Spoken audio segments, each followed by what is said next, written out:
Discovery, go at throttle up.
Discovery, go at throttle up.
What?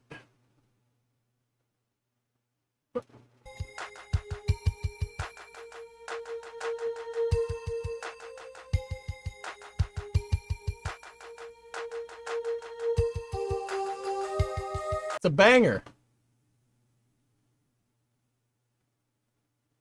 Let me transfer you to the right department. Okay, I'll be right back.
No, that was too many songs. Okay, hey, welcome to the Space and Rocket Review.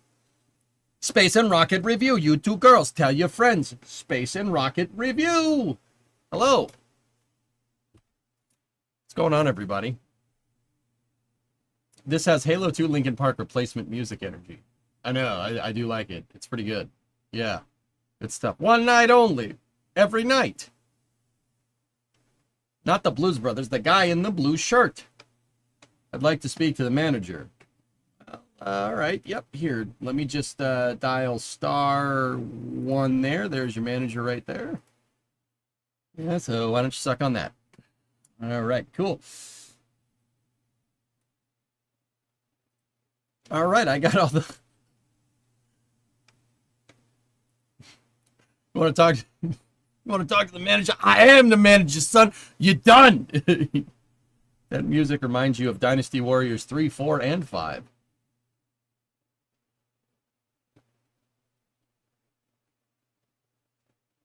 Hey, Ray, what's going on? Okay. All right, are we ready? 5, you're done.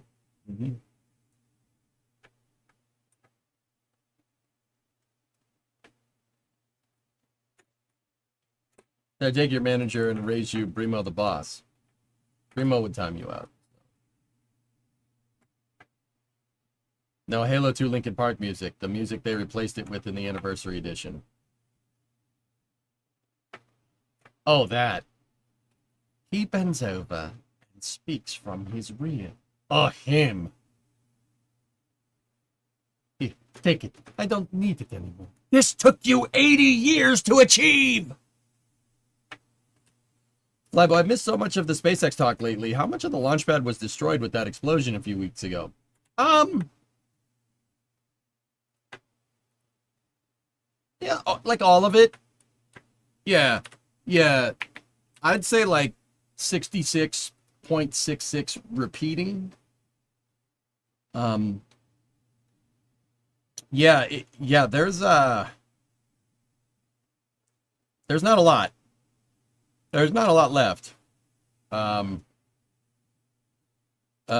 Yeah, most of the stuff got, so,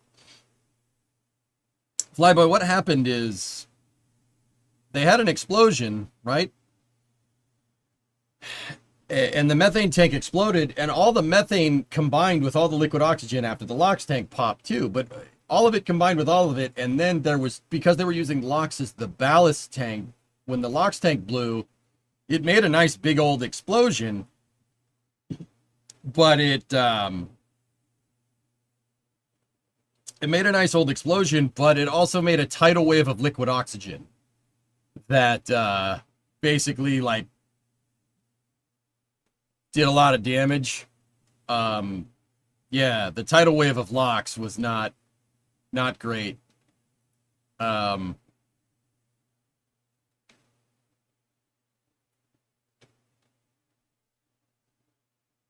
Yeah, that broke a lot of things. And like the thing about liquid oxygen is that when it pops, if you have a tidal wave of liquid oxygen coming at you, oxygen's very reactive, and when it's combined with anything that's even remotely flammable, heck, liquid oxygen makes things that aren't even normally flammable pretty damn flammable. The fire basically,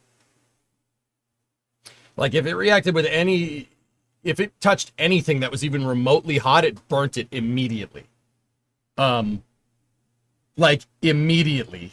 It burnt it to a crisp and then froze it like right after. And metal doesn't like that. Metal doesn't like that. Yeah, so they basically, the whole pad's toast, or the whole test stand is toast. I'm trying to find you a picture. That's why, Oh, I was scrolling through the feed. What's going on here? What's going on from airline videos? What is this? What's going on here? Ah! No! No! No! Atlas! That's not. Yeah.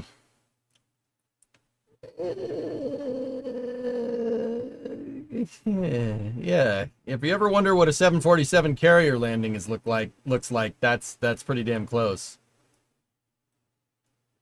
That's whoa, getting a little rowdy there. Getting a little rowdy there. Damn. That's sink rate. Sink rate.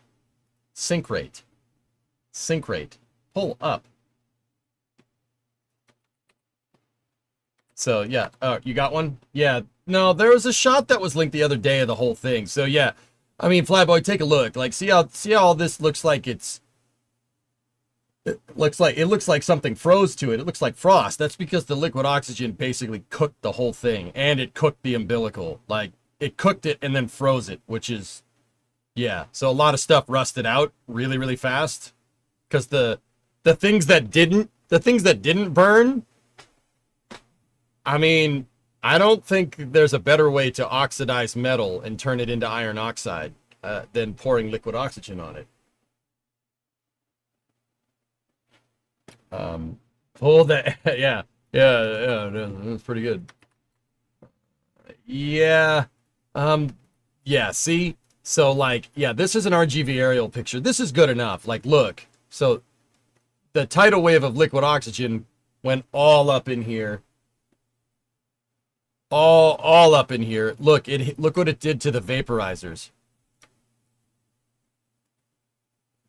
Because those things are hot, right? They're a heat exchanger to keep stuff cool when they flow propellants around, basically. So those things are super hot. And when the liquid oxygen tidal wave hit it, it made such a fiery hot explosion. It burnt the paint off of the backside of the tank here and here. See that?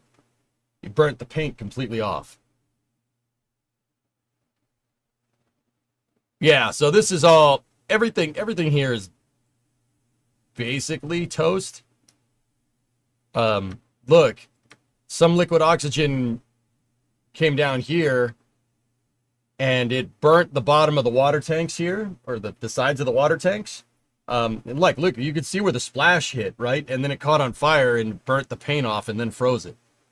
Very weird phenomenon, to be honest with you. Yeah.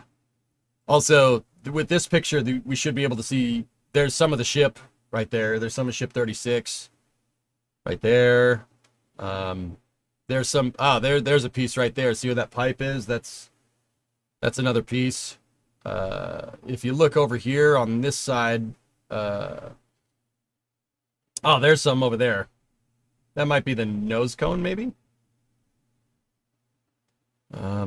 There's another piece right there. Some pieces got some pretty good distance. So yeah, this thing basically, if it hit anything that was even remotely flammable, it lit it on fire and then immediately put the fire out and froze it, which is kind of crazy. But yeah, if you ever wondered what a tidal wave of liquid oxygen does to things? Yeah, there you go. It's pretty bad. And anything that survived it is now rusted to heck. Like completely rusted out. But yeah. Vaporizer, I barely knew her. The difference between rusting and burning is reaction rate, honestly, as Thermite can attest. Yeah. So yeah, that's what's going on. But Flyboy, SpaceX actually has been they're taking one of Starship's old transport stands, beefing it up, and they're going to attach it to suborbital pad A, or not suborbital. They're going to attach it to orbital pad A or 1 or whatever, that pad. They're going to attach it to the donut. And SpaceX right now is hot rodding the booster quick disconnect on pad A or 1, and they're hot rodding it, and they're to fit a ship quick disconnect. And the ship quick disconnect that they're using is left over from suborbital pad A. Yeah, one of the suborbital pads that they used to launch the landing tests on, they had 2 ship quick disconnects. One was at Massey's in use, and that one's not available anymore. Yeah, that one's not available. I don't think they found a piece of it. You know. That's this pad, not that pad. That pad is pad B. Yeah, so it's this pad. Yes, that's correct. So yeah, SpaceX is hot rodding the here, I can show you a live shot from our buddies over at NASA Spaceflight. Here, take a look. So if you look right behind my melon right here, they're attaching stuff to the top of the quick disconnect. See that? See all this architecture that they're working on right there? And right there? They're just mounting a ship quick disconnect on top of the booster quick disconnect, and then they're going to put a stand on top of this, and then they're going to use that for testing. That's also a water truck.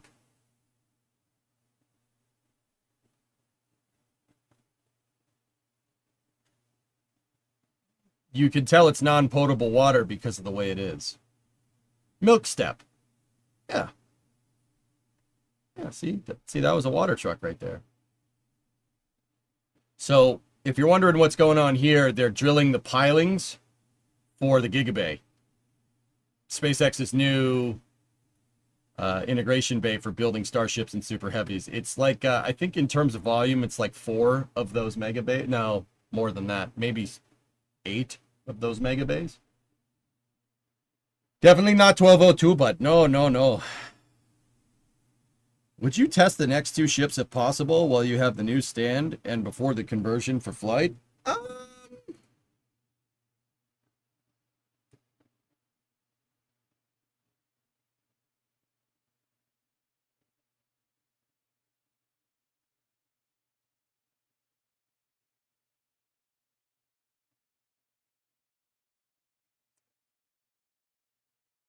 I mean, yeah, you're gonna have to, huh?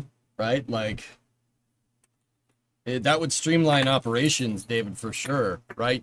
You would definitely want to do that, right? Like, yeah, test ship 37 and 38, put them in back-to-back testing regimes, and that's less reconfiguring the pad, because Massey's will be good by the time flight 10 or 11 happens, right?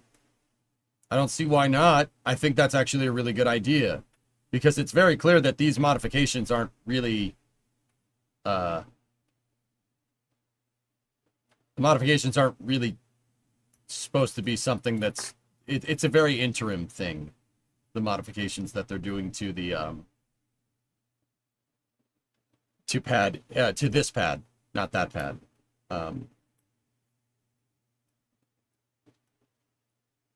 Right side is now they can rebuild Massey's directly for Block 3. Yeah, Kate. I'll admit when I'm wrong. I said that they would just retool Massey's as quickly as possible. And people did ask me right after Ship 36 exploded. They did ask me, do you think they'd put it on top of pad A or this pad? And I'm like, nah, they wouldn't do that. That's going to interfere with launch operations. Well, frick, what I know, I guess I'm wrong. I mean, I'm not mad. Like, that's actually super cool to see them actually just hot rodding a freaking pad. Now, I do think Massey's is going to get done sooner rather than later, but yeah, I didn't see that coming. Can you explain the Falcon 9 twilight effect we see in the sky? Yeah, sure. Yeah, maybe, yeah, absolutely. That's really easy. That's an easy one. So, okay, right. So here's the Earth. Just chilling. Okay. So the sun is over here. Right? The sun obviously casts light, right? And because Earth is curved, right, the light goes this way, right? So over here is dark, right? He's very dark. We'll just say dark, right? Okay, you following? So it's dark over here. You have the thing. You have this. There's a thing called the terminator. Terminator is where the sunlight stops. Okay. The Earth will eclipse some light, so that's nighttime over here. When a rocket launches just past the terminator, so like say your launch site is right here, and the rocket launches and it goes up that way, right, to orbit around Earth. Let's draw the trajectory in blue or something. So there's a difference. When it launches up, if you're watching it from over here, right? right? You're in darkness, right? But when the rocket goes up, it's being backlit by the sun. And it's backlit from the sun, you could see this big old plume effect that happens, right? Because the sun is illuminating the plume, like shining a flashlight in fog or using fog lights on the highway. Same idea. Yeah, that's what's going on. It's beautiful, isn't it? It's some of this really, it's some of the coolest flow phenomenon ever.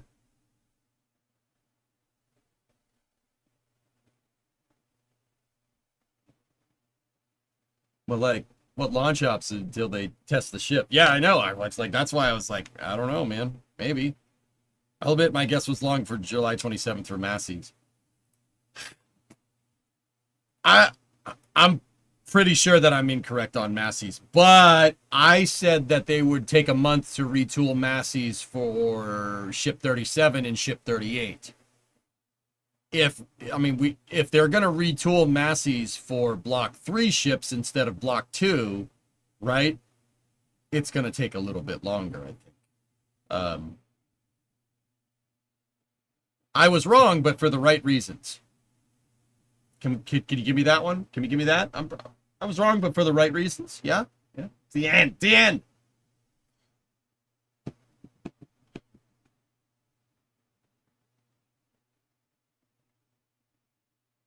If SpaceX had retooled Massey's for Block 2 ships, they probably would have gotten it done quick.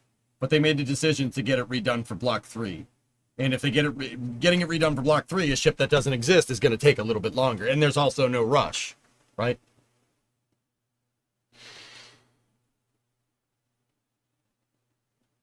What would happen if the New Shepard capsule landed on top of the booster? It landed pretty close last flight. The likelihood of that happening is slim and none, Ator. You would need sub-centimeter, well, actually, let's say sub-meter precision to get that thing to land back on top of the capsule. Or get it to land back on top of the booster with New Shepard. It did come close on the the NS-33 mission? I missed that one. It was on the weekend.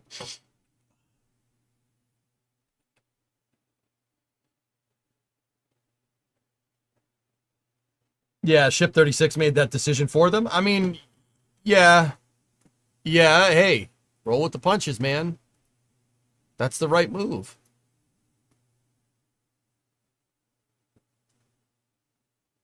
Are you going to go to Starbase to watch the first ship catch? Yes, I will probably do that. Yes. Yeah, we should do that. That's a good idea.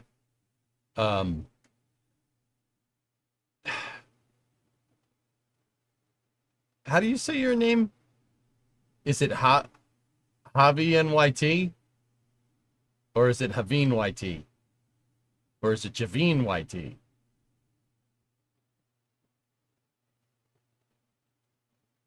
Just I don't want to be up here pronouncing your name wrong for like because we're having a conversation. I don't want to sit here and say it wrong for like the next 20 minutes. Road trip, one of the fun cars. Nah, anything is fine. All right, Javi. All right, Javi's fine. The Javi it is then, bro. I mean, Spoon, I'm not trying to say I'm tooling up the Coronet to be a pretty, really, like, solid road trip vehicle, but I don't think I think the ship catch is going to happen before I can finish that stupid thing.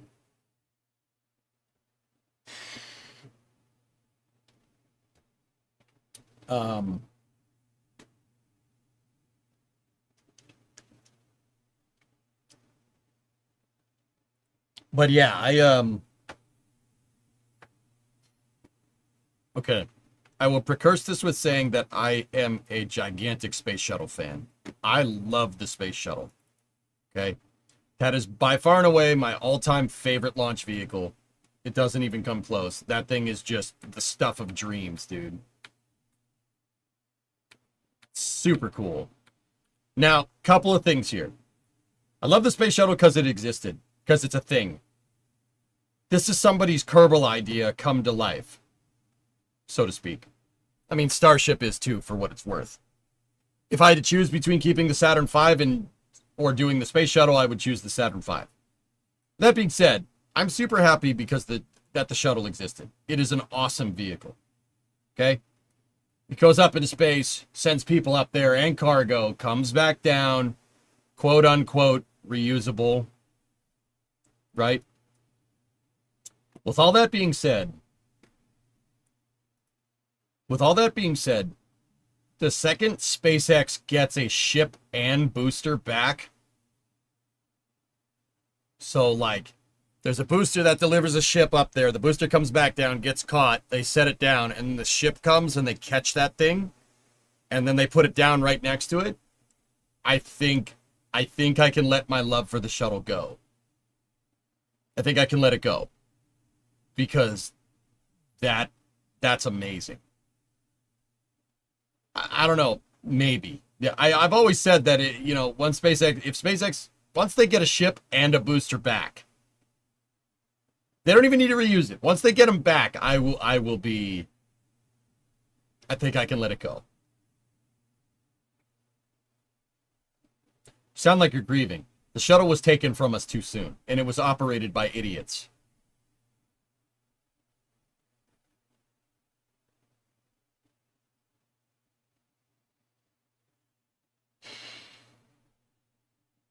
I lament the loss of the Apollo applications program and what Saturn Apollo legacy hardware could have gotten us, but I celebrate the shuttle's triumphs, for sure.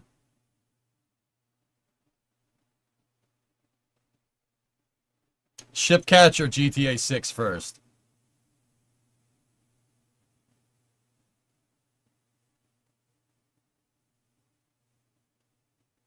Oh, that's tough.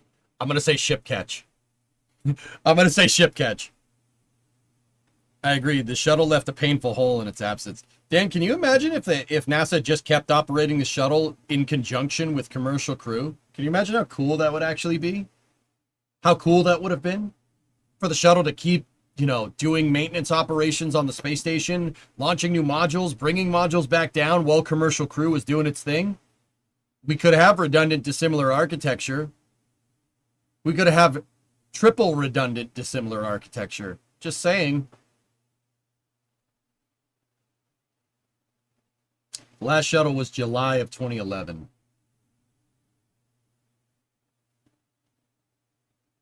Do you think we would have Starship if we still had Saturn V and never did the shuttle?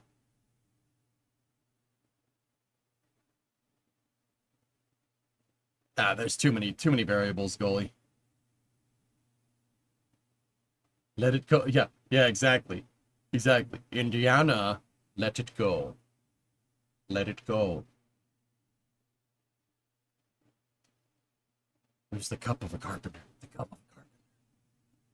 Indiana, let it go. It's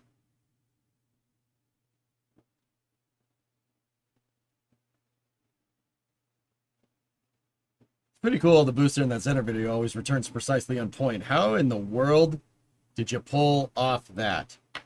Plane shifter, dude. I know the physics behind how that works. Now, don't get me wrong. I ain't NASA or anything. I'm just a guy that likes space flight, okay? With all that being said, here, I got a better view for you if you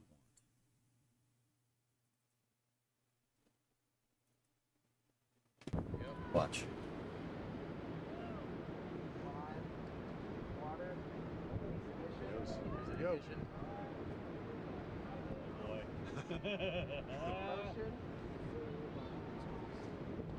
I bet one day there will be a better shuttle. Yeah, you're looking at it. Yes.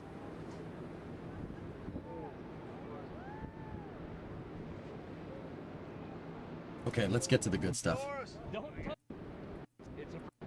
Watch this. This is probably the coolest thing that I've ever seen. I was standing next to the guy filming this.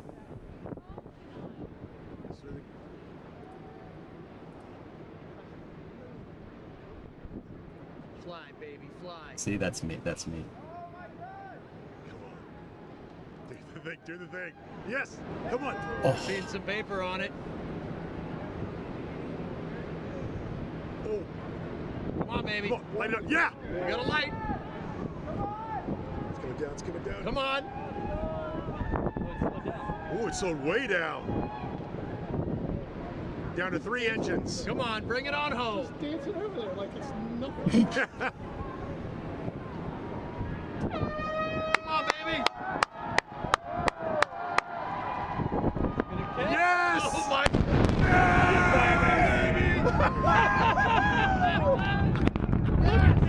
Oh my. It's pretty good. How does it happen? I don't know, man. But I've seen it. And it was pretty good. That was Flight 7.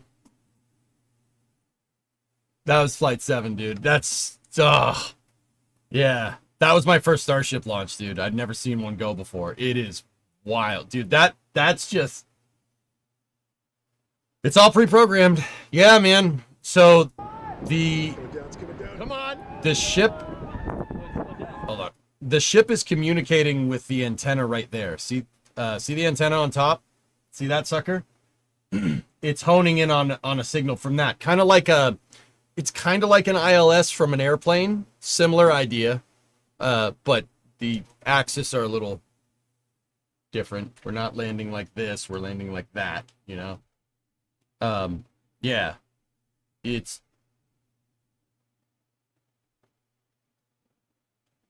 bruh. So, dude, that thing is 220 feet tall. It's a 22-story building. The tower is 500 feet tall. Basically a 52-story building. It's, what is that, like 150 meters tall? It's ridiculous. It's this whole thing is nuts.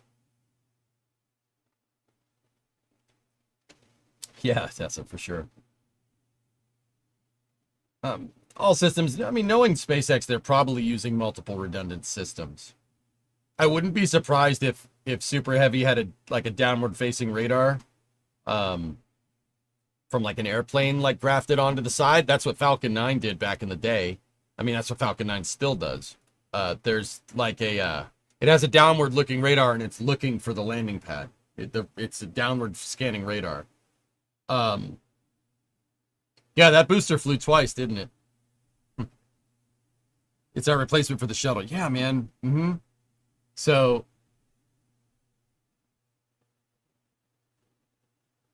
Elon said the catch on Flight 6 probably would have worked even with the damaged antenna. Yeah. Conservative parameters, Kate, are always a thing with test flights. You don't, the antenna might work, it might not work, right? The booster might land, it might not land. You only have one launch pad. So if the antenna, it might be good enough, but if the antenna is bent, don't bother, right? Like, you don't want to run when you're doing this type of testing, you don't want to run the risk of blowing up your test stand or launch pad, right? Ship 36 in Massey's, right? Good example of why that's a really bad idea. It completely changes your flow state, your like product flow, right? If you can't launch, you're building a rocket, and the rocket's designed to launch a lot. You can't launch a lot if you don't have a launch pad, right? But yeah, I'll bet you, yeah. I mean, that booster divert during Flight 6 looked fine. Like it landed to me. It landed mostly intact. But yeah, that's, I firmly believe, dudes, that Starship will... Well, when Starship does what the shuttle does. Now, I know it's a little bit different, right?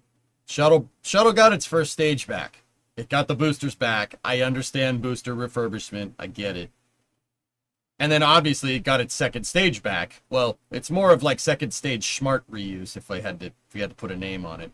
It jettisoned its engine section. Its engine section is just attached to the thing that comes back, right? And then the external tank burns up. Mostly reusable, right?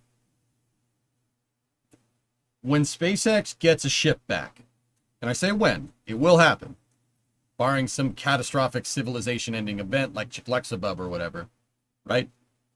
Like the Chicxulub is the asteroid that killed the dinosaurs. When SpaceX does it, I think it will eclipse my love for the space shuttle. Yeah. Dude, the shuttle launches were as special as Starship launches. Yeah, they definitely were. Every shuttle launch was a treat, dude. If it decided to launch. Did you see the SpaceX job application, and do you think that AI will do that someday, or will the ship, or if the ship will have it? So that SpaceX AI researcher position is not for guidance systems, Mill. That SpaceX large language model job posting is for data refinement. Believe it or not, if you go and read it, it's there so SpaceX can use large language models to train to make rockets more reliable, basically. That's the right way to say that. It's not like they have an AI that's gonna an AI that's gonna control Falcon 9 and have Falcon 9 fly wherever it wants to. No, there's no need for that. What they will do is use the AI to comb through the mountains of telemetry, the terabytes of telemetry that gets downloaded every time a SpaceX rocket flies, and use that to look for anomalous data and weird parameters and stuff. I mean, SpaceX already has something like that. Every Falcon 9 flight gets downloaded onto SpaceX servers. And I'm talking all the telemetry, all the engine stat, everything. From every Falcon 9 flight. They've launched over 500 of them. That is petabytes of data. And SpaceX already has a system, I don't know what you'd call it, a neural net maybe, that compares every single Falcon 9 flight to every single other Falcon 9 flight. And every time a new flight is added, it compares everything against everything. That's how SpaceX is able to achieve such high flight reliability. You really don't hear of Falcon 9 having problems. It does every once in a while. But for the most part, nope. It's because they're refining the telemetry and the parameters constantly. And every single flight gets compared against every other flight for anomalous data. So like if an engine produced too much thrust, or if there was too much pressure in a line, or something didn't get up to temperature or whatever. They're already using neural nets to do, yeah, it's called XL. Yeah. It's a little more complicated than that, as I'm sure you can attest to that. But yeah, they're using AI for data refinement, most likely to comb through the mountains of data that happened during like a Starship flight or any other thing, to optimize to make flying more reliable.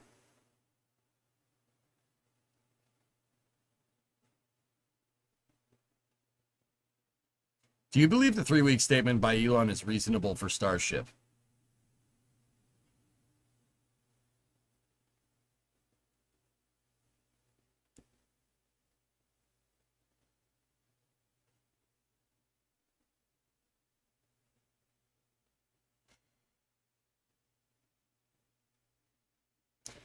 I mean,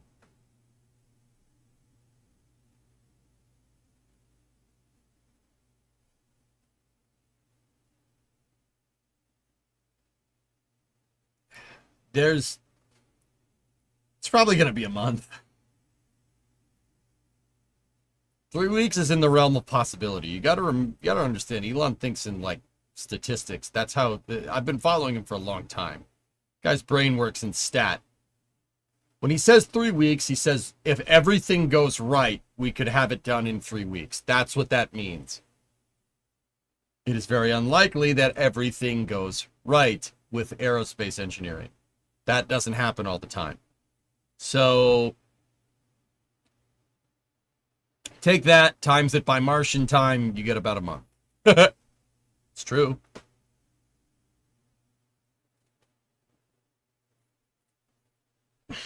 When he says it can get done in this amount of time, that means there's going to be no catastrophic roadblocks. You know, that everything needs to go right. But that very rarely happens when you're trying to push the envelope like that. It's very rare. I would say about a month, Trey, yeah.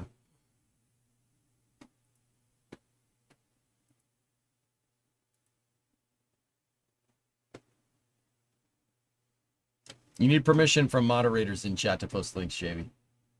Oh, you wanted to see some Axiom stuff. Yeah, I got you. Hold on. Erudite about the booster catch. Given the length of the rails, could the landing tech be intentionally less accurate or less focused on the length of the rails and lets it be more accurate up and down and side to side of the chopsticks and increasing accuracy in those directions? Would it not make a difference? Whatever accuracy they're running now seems to be working pretty damn well. The Aussie Rocket had a 24-hour scrub, Cryonickel. But check this out, guys. My buddies over at NSF got some pretty good footage. Jay DeShetler had some pretty good footage of Axiom 4. Axiom 4 came back from the ISS this morning. And the way it re-entered was coming from the northwest, heading southeast out over Southern California. And there were some pretty good shots.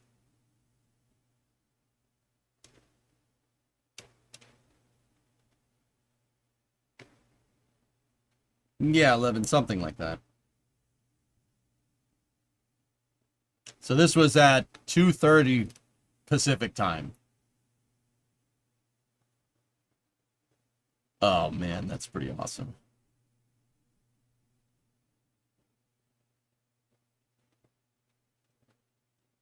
I wonder where Jay watched this from. It's pretty cool. It's pretty crazy because Sen, who has a high definition camera on the ISS, the company that has a high def camera on the ISS got it from above. This is looking down at Earth. So Jay is in this picture somewhere going by.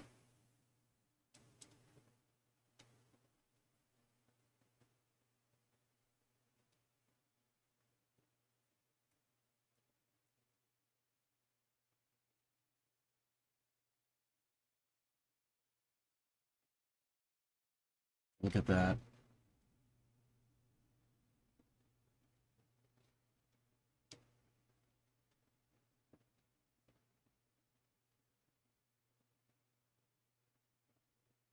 I think that other thing that was re-entering down there is the trunk, but I'm not sure. Yeah, see? There you go.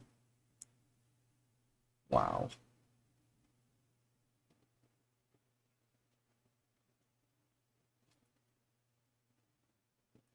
It's pretty sick. So descent rate nominal. The crew did come back. They had 4 good mains, and they did splash down here. Main chute descent rate nominal, 1,000 meters for driving. We copy 1,000 meters. Great visual confirmation as well. This is looking inside of the parachute compartment, looking up. Have deployed. Again, we are going to be slowing down the vehicle from 350 miles per hour all the way down to just about 15, 16 miles per hour by the time that the vehicle touches down and splashes down into... Sen said it wasn't a reply below the tweet. Cool!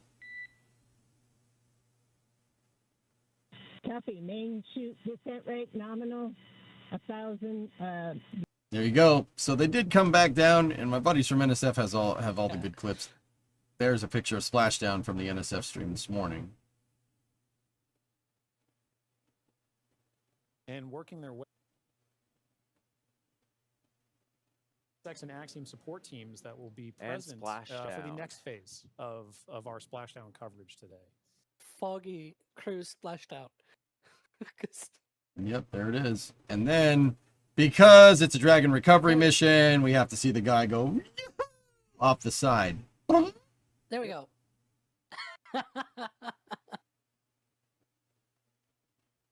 Any idea what those X's are? There we go.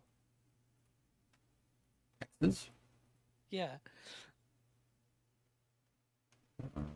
That has to be this footage right here. Meters for driving. Those things? I don't know. We copy. Katra, I honestly have no idea. They might be vents. I mean, this is clearly infrared, so whatever it is, it's hot. So they might be relief vents in the chutes. Copy. Main chute descent rate nominal. Inside of the parachute bay.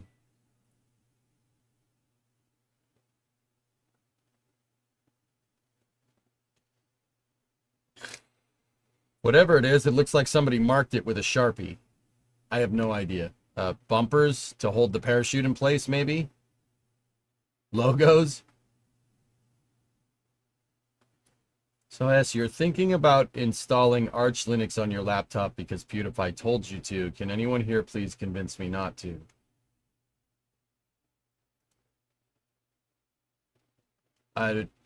You do you, man.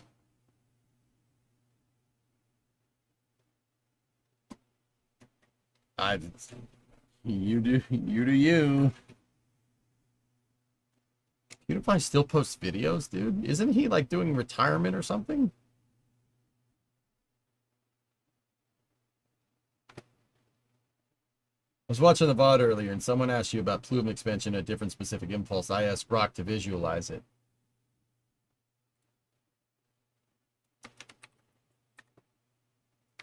You grokked it?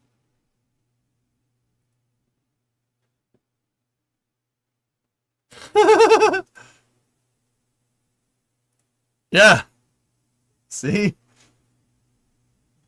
It would expand straight and then out. So I wasn't too far off, man. Those just look like nuclear explosions, though.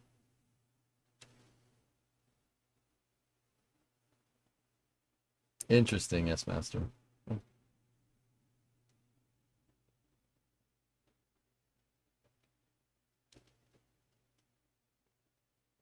Parachutes are reusable. Yep, yep. If you have to ask, should I install Arch, the answer is no. YouTube chat says no. Yes, for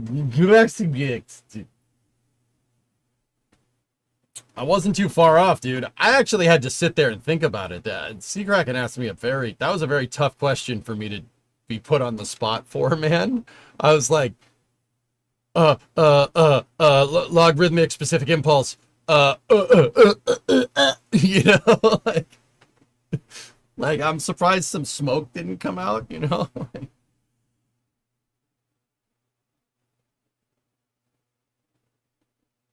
You know, but the Axiom crew did come back and they are home safe. They spent 18 days up on the space station. I said 2 weeks yesterday for Space News. It was actually 18 days. Sorry, my bad. So yeah, pretty cool. Pretty good re-entry footage. I want to see that footage from Jada Shetler again. Hold on one second. Just let me. So can you believe that? In this picture, the ISS is up there somewhere. The ISS is up there and Sen's camera is looking down at it.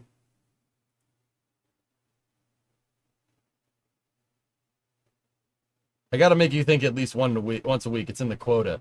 Dude, that was a tough one, man. Like, that was one of the harder questions I've been asked. I'm like, you know? The ISS footage of re-entry was Chef's kiss. Yeah, no, that was a good one. That was a good one. Surprised they did not have Jack, though, since he is from SoCal. Well, Jay was there, so. T-Man, here's an interesting question. If the shuttle was flying today and Dragon is a thing, would you have to update the docking port on the shuttle for it to dock to the ISS? No, T-Man. I would have one port with the IDA and one port without the IDA. The shuttle could come up and down. You could just attach the IDA to the shuttle. That actually, yeah, that would work.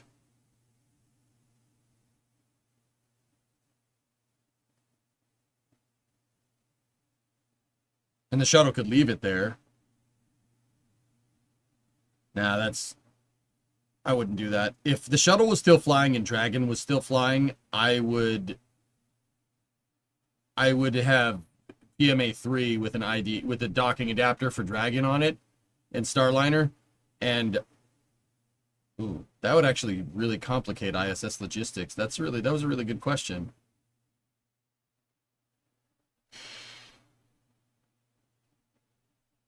Could you dock a Dragon inside of a shuttle with the right docking port? Sure, Cheeseburger. Yeah, the port that's inside of the shuttle's payload bay would need to have the paraphernalia that Dragon needs to dock. Believe it or not, despite Dragon being an Elon Musk creation, or from an Elon Musk company, I should say, Dragon uses LiDAR dock to the ISS. Yep. You wouldn't believe it. It's actually Starliner that uses regular visual light spectrum docking paraphernalia. Starliner has the Vesta, which is Vesta to Starliner is what FSD is to Tesla. Yeah, relative navigation system. There's a camera that's just facing out the front of Starliner and it's looking for the docking port. Once it matches the image, it goes, oh, there's the docking port. It'll hone in on it and dock. Drag it. That makes Starliner able to basically dock to anything. Anything that looks like its docking port, it'll find it as long as you get it near it. It's actually pretty cool.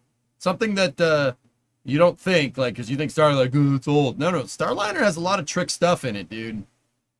There's a lot of stuff. It's really tricky. It's kind of a shame because there is a lot of cool stuff in there. You know, those stupid poppet seals are what's going to get you because there's a lot of 21st century tech in there despite how the capsule looks. It looks like it's from 1997. Whatever. It's fine. But yeah, Dragon needs Dragon Eye. Ironically launched by a shuttle. That's actually a pretty good trivia question. Not a lot of people know that the shuttle launched a SpaceX payload to the ISS in 2010. It launched the Dragon Eye, so Dragon could find the space station. Yep. Still uses it. Just saying.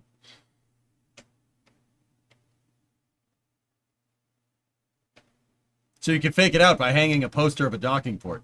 Yeah. Didn't they fit a camera inside of the docking port so they could look down the axis for the shuttle? I mean, the shuttle has pretty... Yeah, I mean, that would certainly help. The shuttle has a CCTV system that you could hook up multiple cameras to. Yeah, that's good, but here, you know, hold on. Okay. Look. Give me one moment. One moment. Let me just load up the 1,000-page shuttle operations manual. Okay, cool. Docking.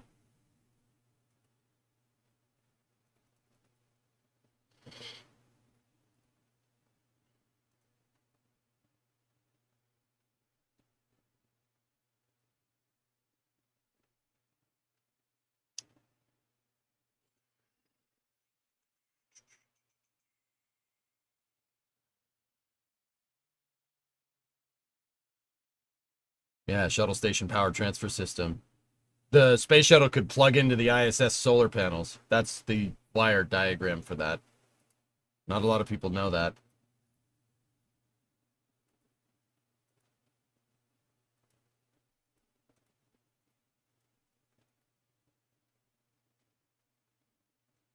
Unzip. Hello? Is that the TLDR version? If I could just find a display of the aft panel.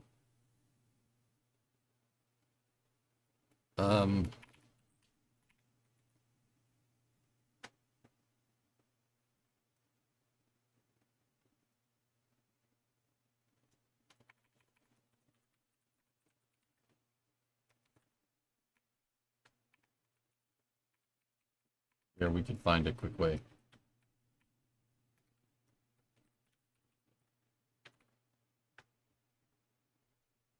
This will get us there quick. Yeah, here we go.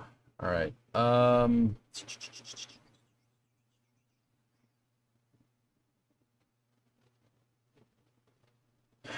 That page is left blank. Here we go. CCTV summary system. So you could... The shuttle had a closed circuit television system built into it. There's all your cameras. There you go. Right there.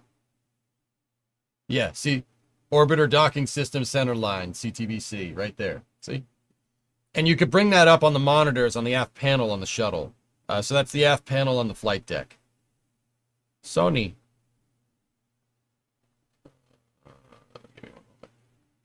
Also, that's a video camera. There's one of the cameras. They had PTZs. They had 4 PTZ cameras in every corner of the payload bay. 2 of them on the robotic arm, 1 on the docking center line. yeah, here's the A7L panel. So this is on the back. That's the joystick for the remote manipulator system. Or it could be used for docking. Dude, I'm telling you, the shuttle had some trick freaking systems built into it. Like, seriously, it's pretty damn good for even now. Here you go. R13. Yeah, so this is your docking. This is the panel, the R13U docking panel. It's on the back. It's at the back of the shuttle, in between the two windows. And this will help you get aligned along with the CCTV. You can fly the shuttle from the aft deck as well. That's what I mean. You can flip the controls, if I'm remembering correctly. You can fly the orbiter from there, or you could flip it to use the RMS. I could be pulling that out of my tail. I'd have to go look. I've read too much of this. There's the cabin pressure. So with the CCTV system on the flight deck, so that panel is right there. See? The arm had a camera on its elbow. Yeah, the arm had a camera right here. So right there, and there's one on the end. So you could you could see what it's attaching to. I'm telling you, man, this thing was really, really good. Here. Give me 1 second.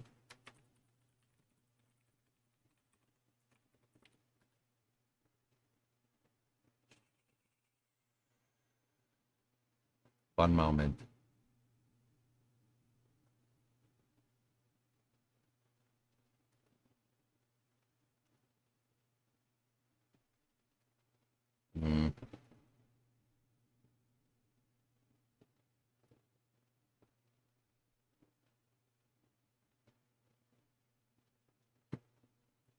Yeah, that's it's not really doing what I want.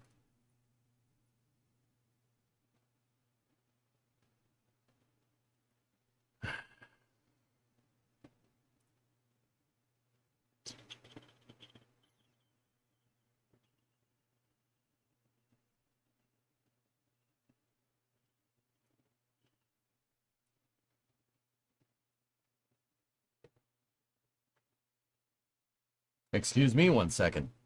No. What was your favorite shuttle? I like Challenger. Well, I'm going to go ahead and say that that's broken.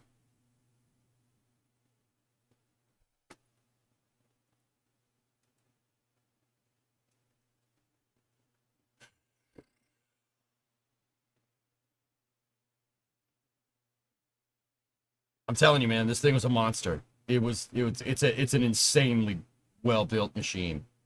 It's annoying that it got the rap that it did, because it's really freaking good. Here we go. This will work. This picture will work just fine. So there's your docking center controls. That sorry, I said that was the A19. That's the A2 panel. 19 is down here somewhere. Anyway, you have your docking translation control right there, and then you have your CCTV cameras here, and then you can look out the window up there. You can look out the window up there to see where you're docking. That's your RMS control on the A7. There's your CCTV controls right there. The crazy thing is like for the arm and stuff, you can see, look, you can switch the controls. So the arm can use inverse kinematics, or it could you could go full manual control, and you could individually route power to each joint manually. And you can override power to each joint on the robotic arm. It's ridiculous. So like, say you needed more bicep. There are servo power amplifiers that are built into the arm design. So if you were pulling something heavy and you needed to lift something, like pull something out of the shuttle's payload bay that was big, you could apply the power accordingly depending on the mass of the payload that you're moving. And you could do it all manually on top of using inverse kinematics, which is, once again, that is really, really, really cool. And that's a pretty damn trick control system for 1978. It's pretty good. Like Hubble, for instance, sure. There's also not a lot of people know this, is just on a side note. If you look, it says port RMS and starboard RMS. RMS is remote manipulator system. The shuttle could carry 2 robotic arms. You could use one robotic arm to grab a payload, right? That's already on orbit. You could flip power. You could switch the RMS select to port or starboard, right? And then switch your power from one to the other. You use the amplifiers to move power to the other arm. Basically lock that arm into position, grab something out of the payload bay, and put them together. This is a capability the shuttle quite actually never used. But every shuttle flew with it, which is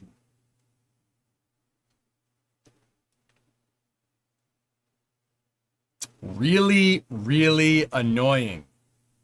Okay. There's the payload bay floodlights right there.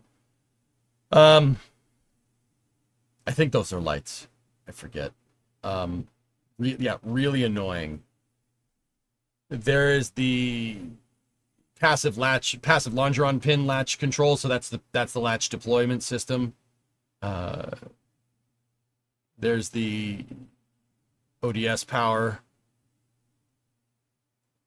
How many lights did it have? The shuttle has 6. There's 3 sets on either side inside of the payload bay. So there's not 4, there's not 5. There's 6. Yeah, right here is your line of sight rates. So this shows that crosshair shows where you need to be, and the other crosshair shows where you are. And you can make the adjustments from that panel. You can fly the shuttle from right there, which is, think about this. You could basically change your control point. 1978, man. It's pretty damn good. You know, how does it know? How does it know that the axis of control here? It's ridiculous. And then you could just flip this back, and then you could use the controls in front that are this way to fly the shuttle normally. You can go back and forth and back and forth and back and forth. It is M&M's. It's pretty cool. Pretty damn cool. And it looks like the shuttle is docked to the ISS in this picture, by the way. There's more CCTV control. That's the ODS, the Orbiter Docking System centerline camera. It has a crosshair on it. See it? See it up there? If a shuttle left a sticky note, would they not? No, that's done on a permission basis. The egg timer, I'm not sure, though. This mission is most likely towards... I was about to say it's toward the end of the shuttle program. It's sometime past 2000... Yeah, sometime past 2000. I mean, it could be 98 or 99. But yeah, it's at the ISS. There's PMA2 right there. You can see it. So this picture was taken when it was docked to the ISS. So this was on an actual mission. And the sunlight, the way the light's propagating is a dead giveaway. That shadow's way too crisp for it to be down on Earth. I know that sounds ridiculous, but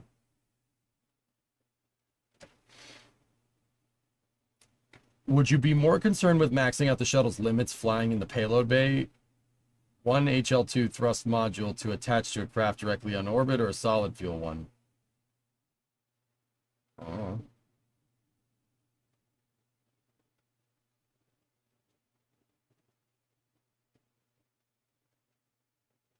This is why I quit space. Too many tryhards stopped sweating. What? Was that English? Shuttle would have been much more capable and safer if it was constructed nowadays.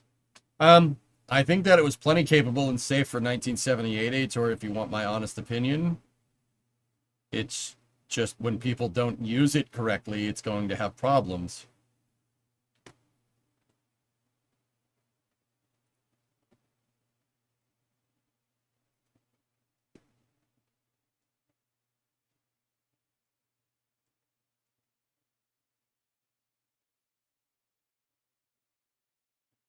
Gen X does not understand our native tongue. All right, fine. Fine. This is why you don't like doing this, because everybody's a tryhard when it comes to this. I don't know this information because I just wanted to seek it out and I wanted to know everything about the shuttle. If you really want to know why I know so much about the shuttle's aft panel, it's because I built it in KSP. Okie dokie. Not the panel itself, but the control systems. I needed to understand how the shuttle's actual control systems work so I could make my robotic arm on my orbiter in KSP work correctly. I am not a tryhard. We are not the same. Okay?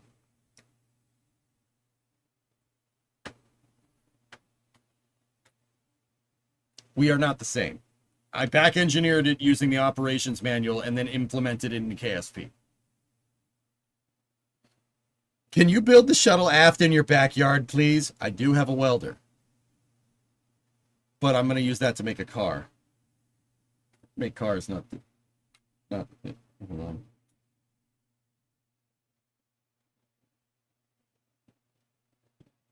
Give me 1 second. Follow up to my phone call that I had before.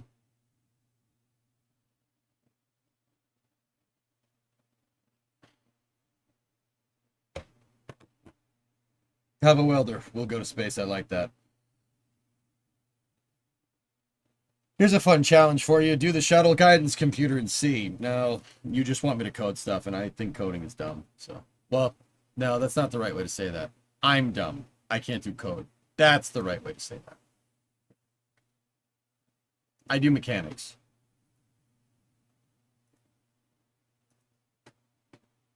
He sees through my plan.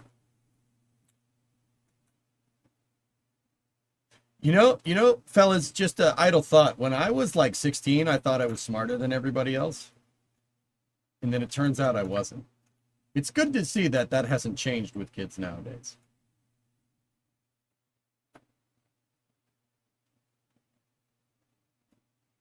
It's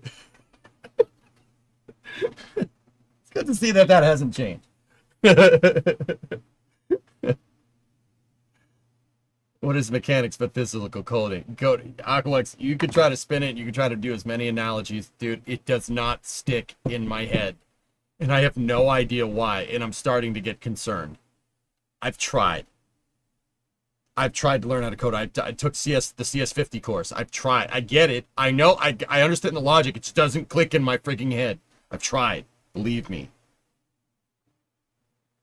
Anyway. Put a car in the shuttle and have people in the ISS fix it. We could do that if we had a space shuttle, you know, that wasn't operated by idiots. If anything, you're a do-hard, not a try-hard. Yeah. Pashto, how would you operate the shuttle to make it safer from foam strikes?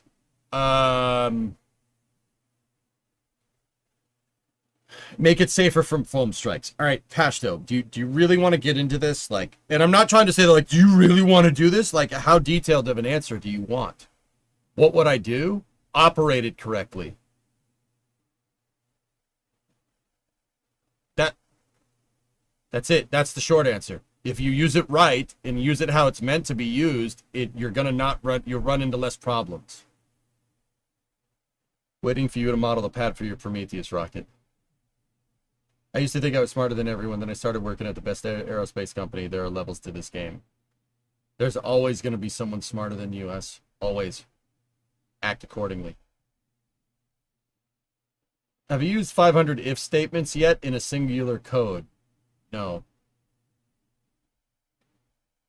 So, Graham, if you require 500 if statements, right, it'd be better to have it in an array, right?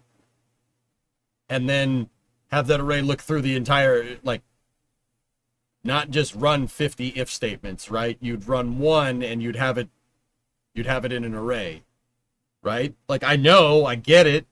I can't do that. My brain doesn't connect the dots.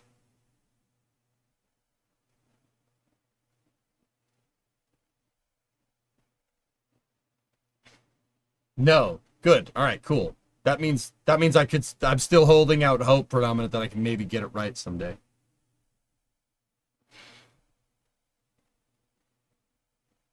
Why was the first shuttle flight manned? Could they do it from the ground or with a computer? That was a use case.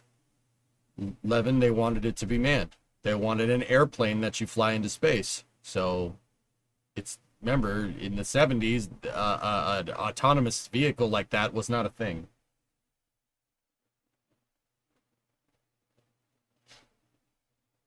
Something like that, Tessa. But anyway, like, Pashto, how crazy do you want to get, dude? What do I mean by operating the shuttle correctly? All right, what does that mean in plain English? So operating the shuttle correctly. So the reason why the foam strikes,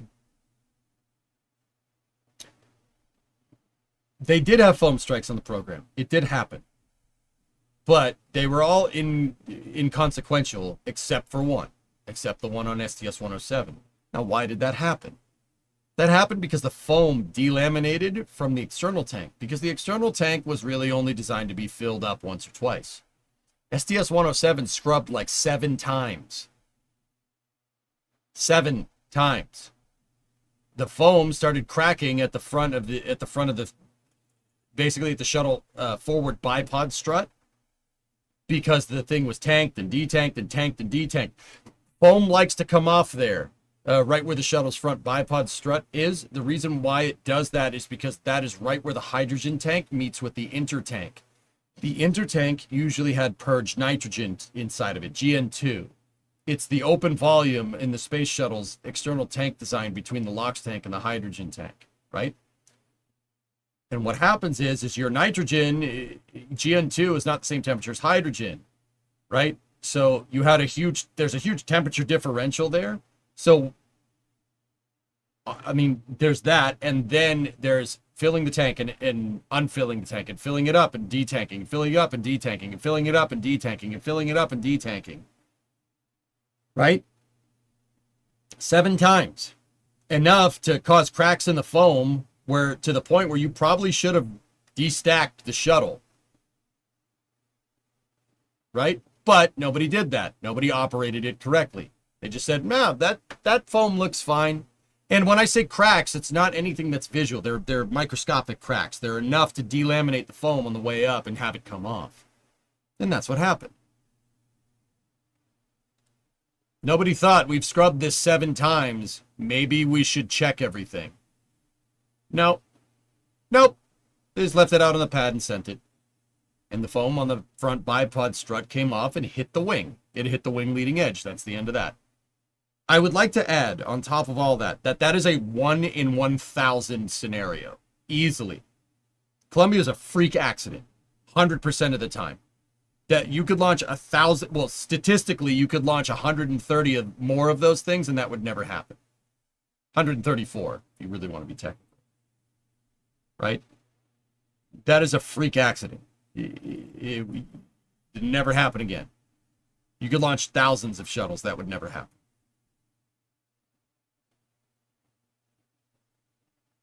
So how would I prevent the shuttle from having more foam strikes if I was operating the shuttle? I'd start with using it like an airplane, because it's an airplane that flies into space, not a rocket, because that's what it was intended for. That's what its use case for. That's what its use case was for. It's supposed to be an airplane that flies into space, so treat it like an airplane. Right? There is no scenario where a pilot is going to get inside of an airplane and not do some form of pre-flight check.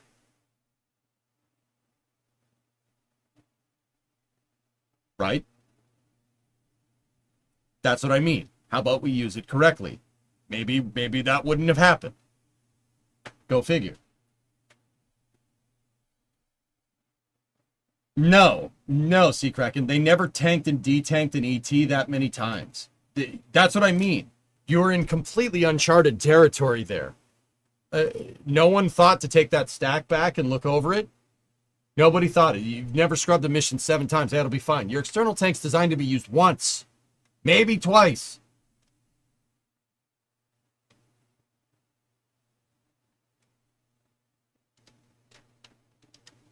Why did it scrub 7 times? Other systems not being up to snuff, Trey. The shuttle was full of little stupid funnies left and right, because because they chose to freeze the design and just deal with the problems rather than actually fix them. Like the poppet seals, for instance. That happened on the shuttle. Oh yeah. They cooked a couple of thrusters in the 90s. That happened. And then Starliner did the same thing. Trey, it's just stuff like that, to be honest with you. One thing comes to nip you in the butt. You fix that, another thing comes to nip you in the butt. You fix that, another thing, etc., etc., etc., etc. And eventually you spend all your time fixing all these things, right, that you probably should have fixed a long time ago, that you oversee the big picture and you lose the space shuttle because of it. Same thing happened with Challenger. Same idea. Also, hydrogen is a gas from hell. Yep.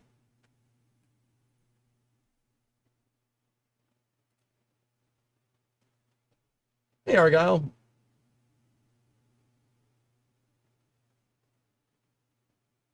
You studied a bit with MIT OCW Space Systems Engineering. Cool. I like systems engineering. That's my favorite part of spaceflight.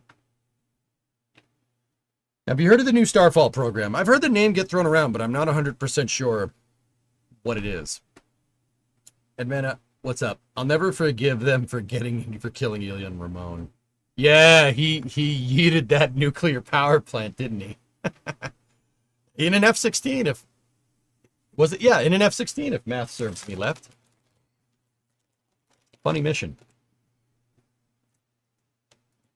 Do you know about electric solid rocket propellant? Vaguely. Are you a qualified space systems engineer? No, I'm self-taught, Argyle. Yeah, no. I'm not an engineer. I teach people rocket science basics, and sometimes we delve into more advanced concepts. Now, I don't have a degree in any type of engineering, but I have been sitting here talking with people about space flight for the last 13 years, every day almost. You tend to accrue a good amount of information doing stuff like that. So, if you put me in front of systems engineers, I can speak the language and I could probably fool my way through a good bit of stuff till they figured out, like, wait, who are you again? I'm like, I gotta go. You're an honorary engineer. I'll take that. Have you ever had a dream that you want to do so much that you could do anything? Electric SRP is a throttleable SRB propellant. Oh, yeah.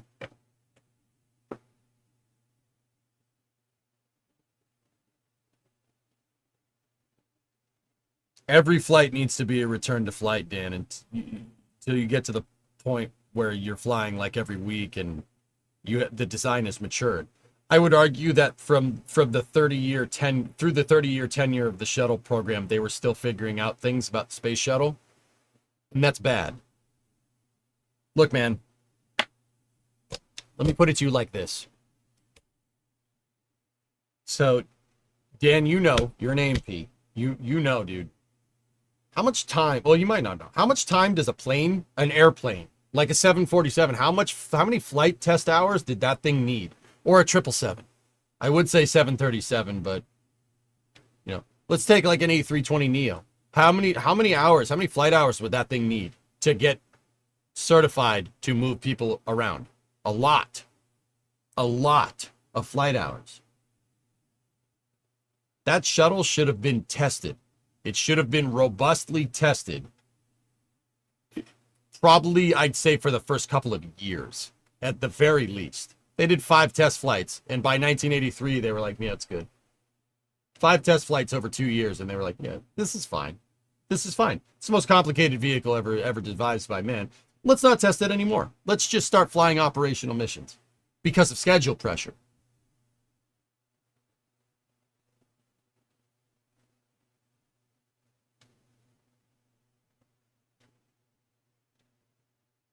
What job is you speaking with engineers like that in the past 13 years? This job. There's a bunch of engineers in chat. Plane shifting. Sorry, it's kind of a meta thing.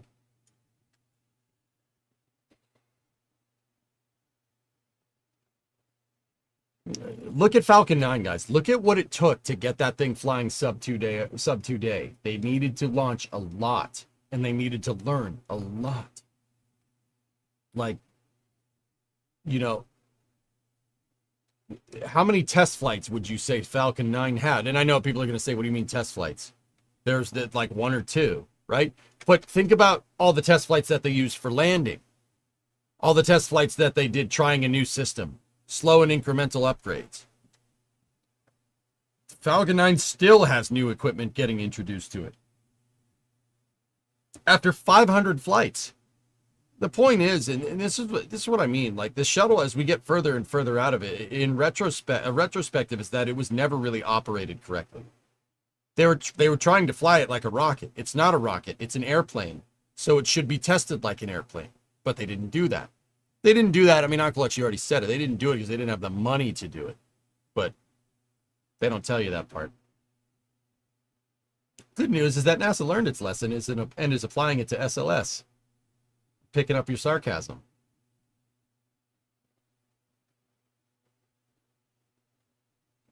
The best they test is make things as flawed as possible and see what happens. Test for maximum yeet every time. Rip, yep.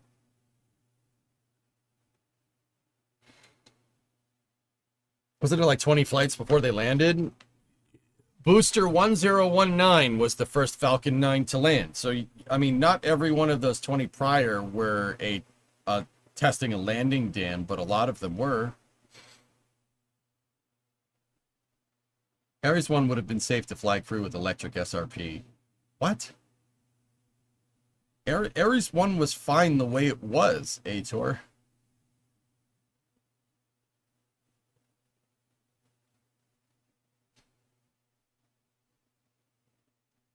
It's fine the way it was. The reason why Ares 1 gets a bad rap is because they were still solving design problems. Its design wasn't entirely frozen yet. Because NASA was attempting with Constellation to do iterative design. Or at least a semi-iterative design with Ares 1X, Ares 1Y, and then the first Ares 1 flight. They were going back to semi-iterative testing. Which is similar to how they did Apollo.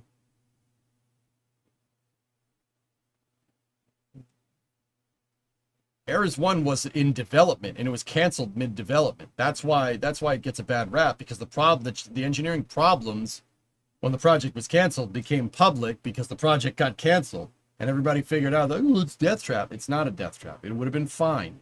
A little shaky ride, but it would have been fine.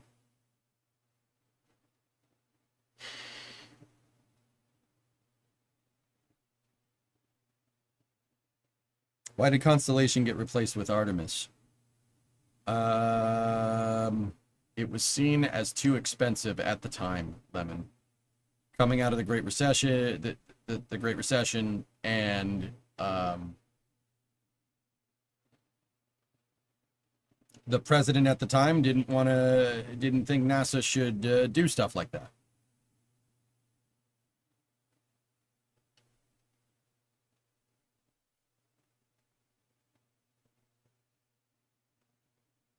I mean, in the case of failure, it would kill the crew with the conventional SRP setup. So, Ator, what you're doing is not how engineering works, man. That's not... Ares 1 was using a triple O-ring design. Surat, 2213 sub. He was using the triple O-ring design that was designed post-Challenger. Those SRBs aren't failing, dude. Like... I'm sorry, they're not. You seem to be hung up on the SRBs failing. Ares 1's SRBs would not fail. They would not fail. They used off-the-shelf shuttle hardware, which has tons of flight heritage behind it. They wouldn't fail. So implementing a throttleable SRB, like an electric SRB or whatever you're talking about, dude, is something that's a redundancy. You're making the vehicle more complicated. You have a solid rocket booster. It's not complicated. Solid rocket booster works. At the time, it would have had 30 years of flight heritage behind it. Why add something to that? That makes it more complicated, dude. That's not a way to do that. Adding complications to your engineering design. Adding things in the name of safety won't necessarily make things more safe. Case in point is the shuttle itself. They made the shuttle way safer after Challenger.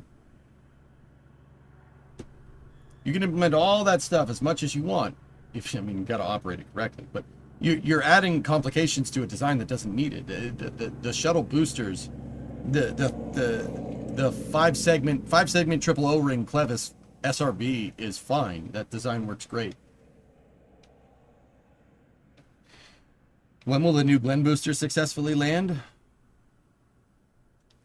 I think Blue has the expectation that they're going to get the next one back, so. You know, Aitor, in case of failure, what does that mean? What does that mean in case of failure? The SRB ain't failing. It's not failing. It has 30 years of flight heritage behind it. I will take 30 years of flight heritage over a retrofitted system that makes it safer that you've never tested before. I'd rather fly on one without that. Another thing that could fail and lead to complete vehicle destruction, and the burning propellant could kill the crew.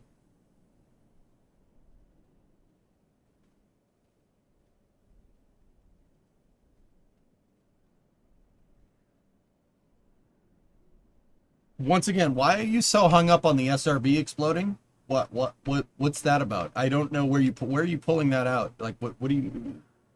You're implementing a system that makes the thing more complicated, that's going to make it less safe in the name of safety. That doesn't make any sense.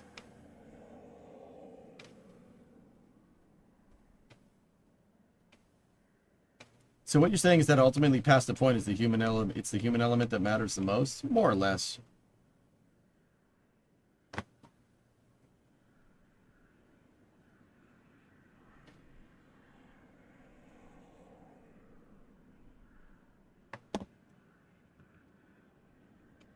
And also, Ares 1 had a launch abort system. Just, like, I don't understand. Didn't seem to work when they tested that SRB gimbaling recently. What was that test? That was a new booster design with 0 flight heritage. I mean, I'm not trying to say, like, Aitor, don't get confused. I'm not trying to say that, like, electric SRBs or whatever that is stupid or something. I'm just saying implementing it on Ares 1 in the name of safety when the vehicles would have, like, that's weird. Why? What do you mean in the name of safety? Like, that you could make a use case with a totally different vehicle having this implemented from the start in the name of safety, but SRBs are pretty damn well understood. They only have 2 moving parts. I mean, Northrop Grumman doesn't seem to understand them very well right now, but, you know, hey, we're progress. So you should have tested it more.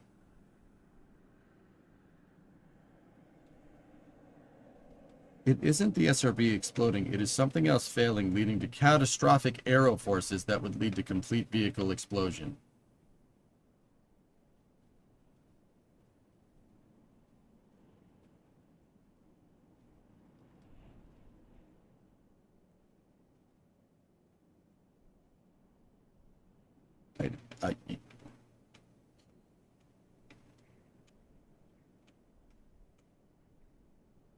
You lost me, dude. I have no idea what you're trying to say.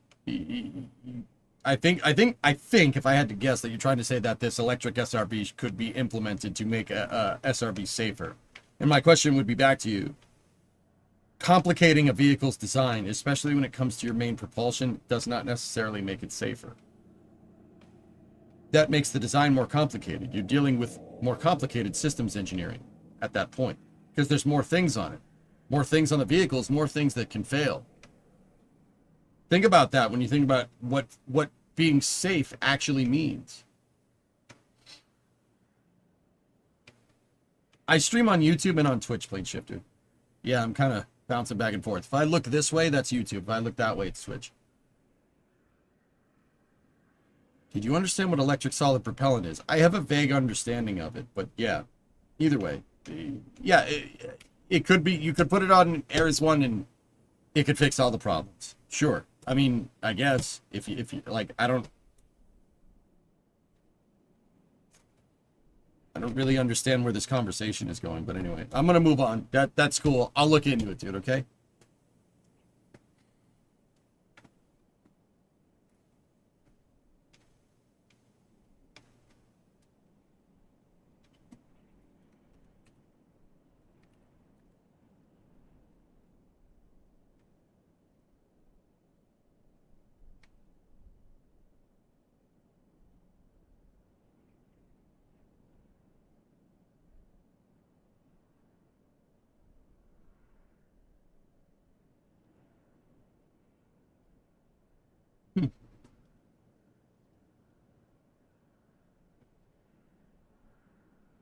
Interesting.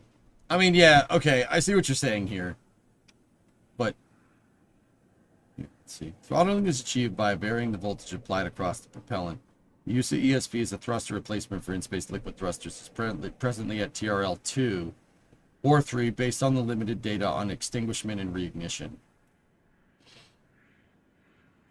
Demonstration of ignition, extinguishment, and reignition of a 1 inch to 5 inch diameter motor will constitute foundation up to 4 for in-space propulsion.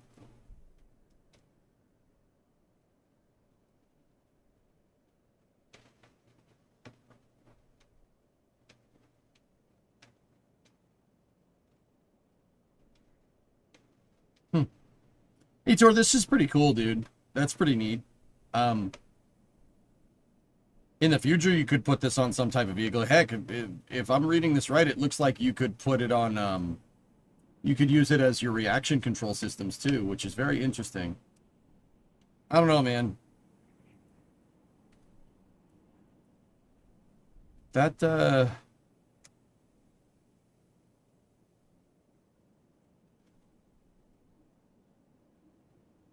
placement of cold gas in monopropellant systems.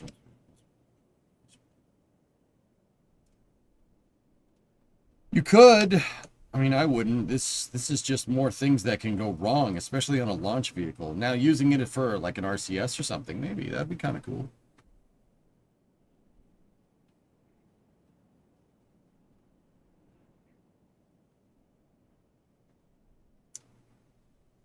What's M-Power and Tracers and others?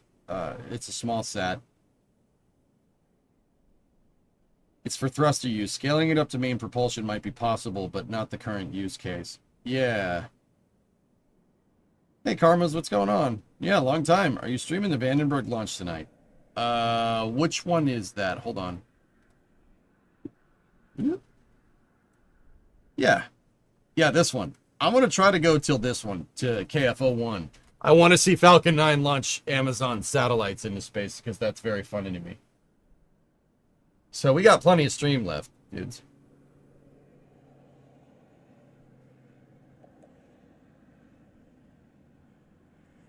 Yeah, no, there's no doubt that that's cool. And if this is what HR's talking about, that's pretty neat, dude. Yeah, but I don't think that would be...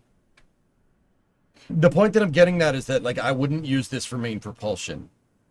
Maybe thrusters or something, sure. I wouldn't be using that for your main propulsion system. I mean, you could if the technology scales, but wait till that gets to TRL 5 and then figure it out, because it sounds like this is only used for quick ignites and extinguishment. So like it doesn't seem like it's used for constant burn. But what do I know, man? I just stream on Twitch. Who knows? And YouTube. What does Amazon use their satellites for? It's an internet satellite constellation, Ori. That, yeah. I have a theory on what Project Kuiper is used for. I'll give you my theory. I don't know if that's exactly it, but I'm pretty sure Project Kuiper is there as a backbone to connect Amazon data centers together with faster latency. That's my guess. I don't think they're competing directly with Starlink. But yeah, I mean, it is for AWS, yeah. It's for better interconnectivity between web services, which is actually a pretty smart thing to do. You know, because everybody kind of looks at Project Kuiper and says, oh, that's just a Starlink ripoff. It's not. No, it's not. It's a totally different thing. It's more back-end. It's more like back-end stuff than it is user-facing, like Starlink is. Go at throttle up. Stupid stream question. Do you find your younger demographic on YouTube versus Twitch? You guys don't tell me your age, Flip Up. I don't know. I mean, it's kind of mixed. Can Starship dock to the ISS? Not currently. Could it do it in the future? Yeah, maybe. I guess dark fiber wasn't enough for them.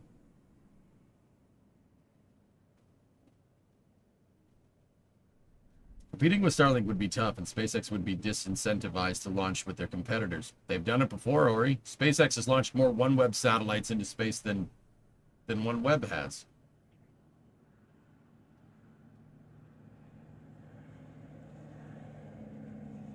I always thought the age of the account owner would be in your stats. You know what? It might be, Sewer Rat. I'd have to go look it up. I don't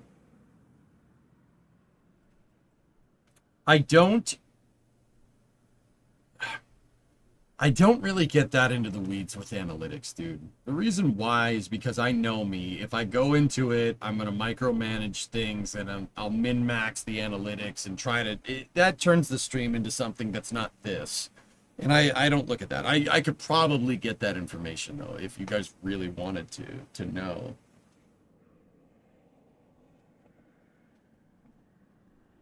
Symbol the shuttle truck. I really wanted to share a site I seen on Monday, but I can't find it. Somewhere along the highway to the Split airport in Croatia, someone has put an old, looked like Chrysler Voyager on a roof, painted it all white with wings and 3 engines and a vertical stabilizer. I've seen a picture of that before, Slimbo. Yeah.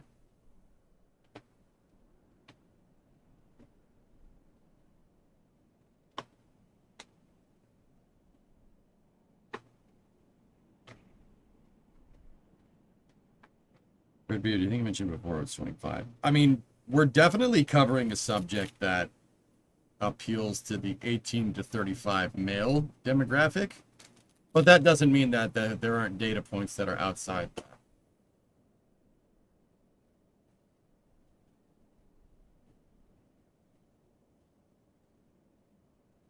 EJ uses hip language to interact with the younger viewers that might throw up. Scooby-Doo toilet, Idaho, France, block, whatever.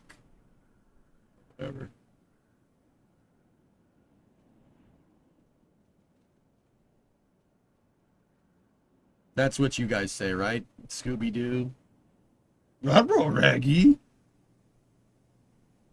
I wonder what Rocket Lab Flatellite is going to do. They're offering it as a satellite bus that they can sell to people that want to do internet satellite constellations for cheap. EJ is the literal personification of hello, fellow kids. No. Surat, you're getting confused. The hello, fellow kids thing is an effort to fit in. I am mocking younger generations. Very big difference.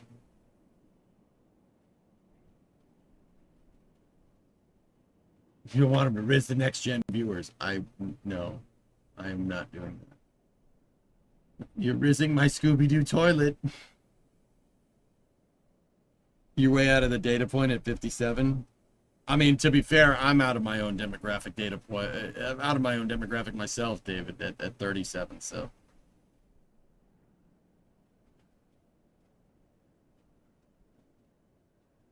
No, that's Gen Alpha. Yeah, you're all the same to me. Damn kids. No, I don't say Skibbity. I say Scooby-Doo. Scooby-Doo toilet.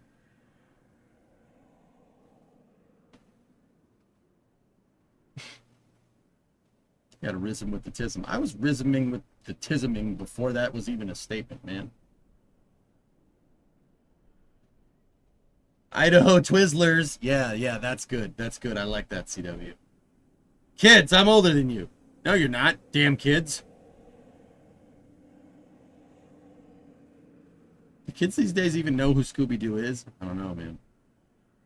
Getting that riz up with your aura farming.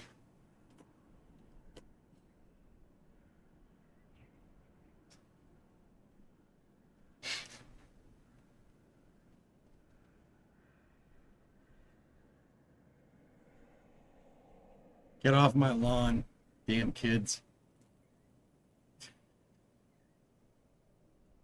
What just happened? Don't worry about it. I'm 26 and this is Cantonese to me. Yeah. I will say this, Big Poops. There are kids that live on my street, and one of them showed me, I think it was a meme, and they were like, dude, look at this. And it was the first time that someone showed me something from the internet. This was like, I don't know, maybe a couple weeks ago or something. It was the first time somebody showed me something from the internet and I genuinely had no clue what the hell was going on. They were like, look at this funny thing. And I'm like, why is that funny? Oh, crap. Oh, crap. You know? Like,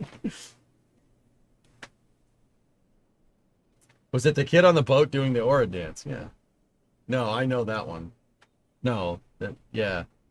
I forget what it was.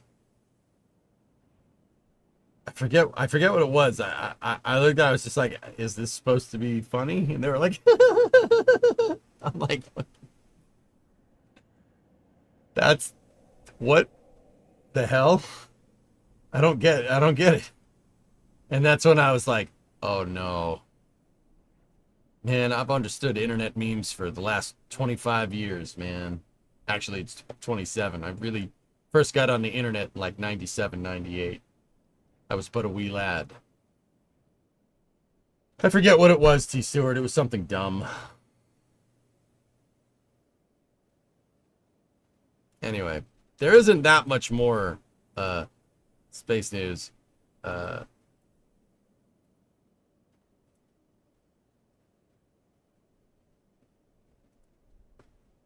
There is this.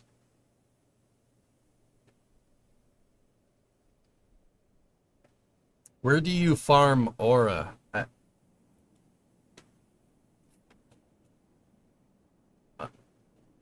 In my garage. My garage. You farm aura by cool actions. I do cool things in the garage and post it on the internet for people to see. I understood the assignment, okay?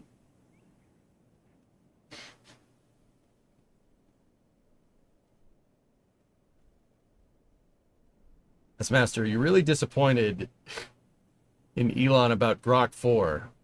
We were promised AI anime cat girl waifus, and all we got were normal AI anime waifus.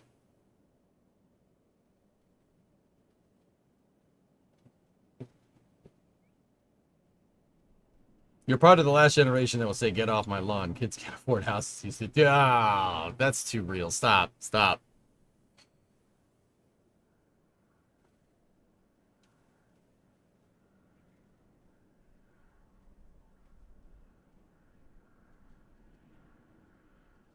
Oh.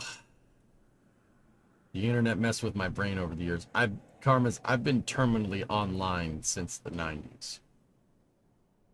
Take with that information what you will.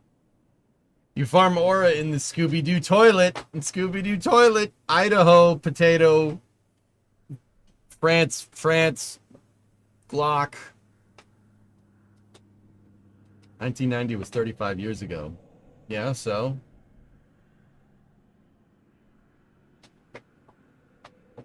No, it's not Idaho. It's Ohio. No, it's Idaho. That's the joke. Boy. The square hole, please help. Somebody help. Cities tonight. I think it might be time. You just got back from 5.5 hours of training for cardiac pulmonary resuscitation. I'm now certified to do cardiac pulmonary resuscitation on an adult child and infant. I don't even know if that's the acronym for it. Whatever. It is now. Do you check how much you paid for the house when you got it and what it's worth? Checking equity in your home. Yes. Reach fell 15 years ago. Ah, don't tell me that.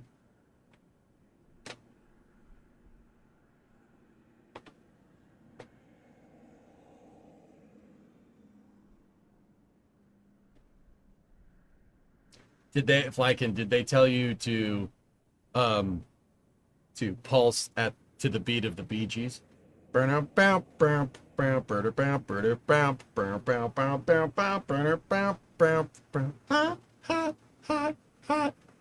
alive. Did they do that one?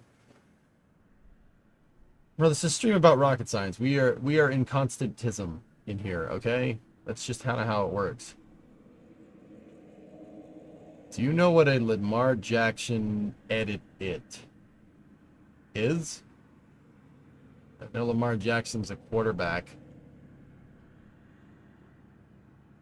MSC tonight or cities with Mr. Yak? It's probably just going to be cities. I'm not sure where Jack is.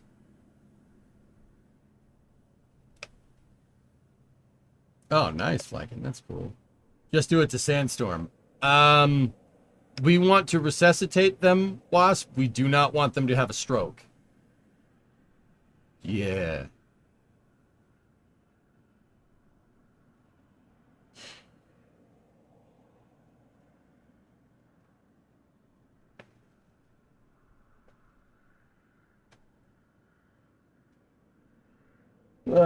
Cities time? Let's do it.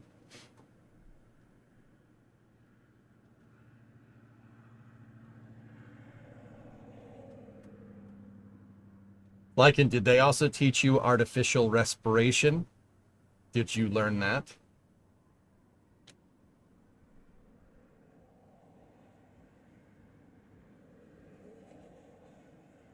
You also got trained on AEDs. That's cool.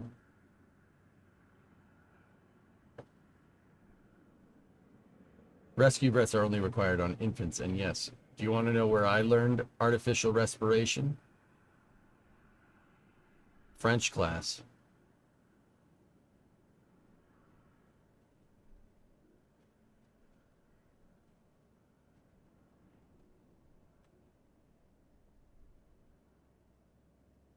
And on that bombshell, it's time to end. All right, let's go play some cities.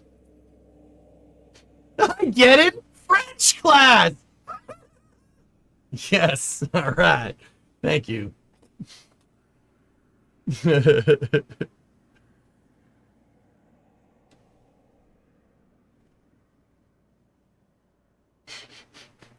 Ooh la la. Were you watching French in action? No. I'll be right back. Jogging the VOD over on YouTube. Be back in a couple minutes. I hope you enjoyed Space News. Bye-bye.